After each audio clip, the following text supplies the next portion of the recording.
રામ કબીર. બોલો બેટા, તમારા કંઈક પ્રશ્ન છે? રવિ કાકા, મારે એક પ્રશ્ન છે. બોલ બેટા. આપણે તિલક કેમ લગાવીએ છીએ અને કંઠી કેમ પહેરીએ છીએ? ના પહેરીએ તો ના ચાલે? તિલક કેમ ધારણ કરીએ છીએ અને તુલસીની કંઠી કેમ આપણે પહેરીએ છીએ? ના પહેરીએ તો ના ચાલે? આ બાળકોનો પ્રશ્ન છે. રામાનંદે જે કહી સો સુનિદાસ કબીર,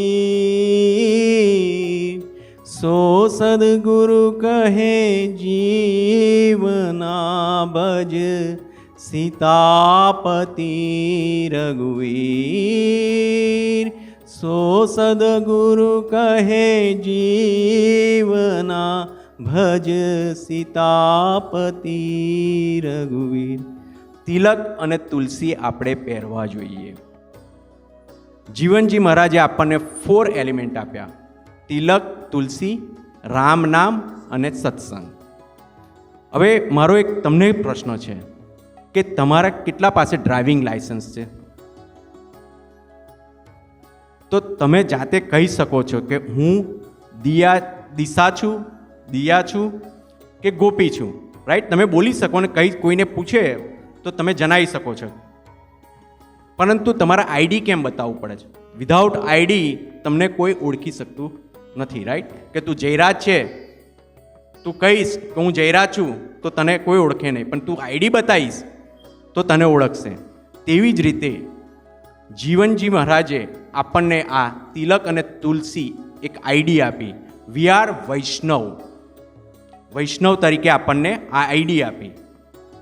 વૈષ્ણવ મીન્સ રામ અને કૃષ્ણની આપણે ભક્તિ કરનારા.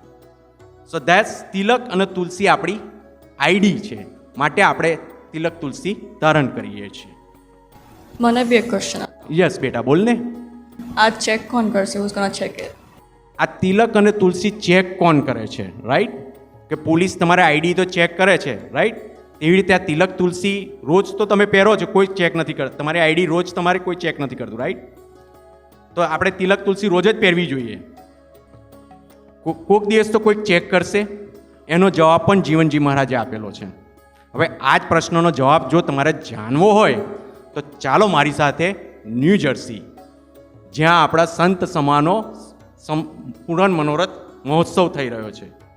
તો આ છે જુલાઈની 31 અને ઓગસ્ટ, જુલાઈ 31, ઓગસ્ટ 1 અને 2. તો ચાલો ન્યૂ જર્સી, આ બધા જ પ્રશ્નોનો જવાબ તમને ત્યાં મળશે. અને હું બધા વડીલોને પણ વિનંતી કરું છું કે તમે બધા સૌ બાળ ગોપાલો સાથે આવો, કે જેથી એમના જે પ્રશ્નોનો જવાબ છે તે તમને આ મળી શકે. તો સૌને વિનંતી છે કે ચાલો ન્યૂ જર્સી, જુલાઈ 31, ઓગસ્ટ 1 અને 2. રામ કબીર. જોડી તુજને વિનવે રે ઉદા ભક્ત પરિવાર, વાર વાર નહીં આવે આવો અવસર પરિવાર, અવસર પરિવાર. રામ કબીર જય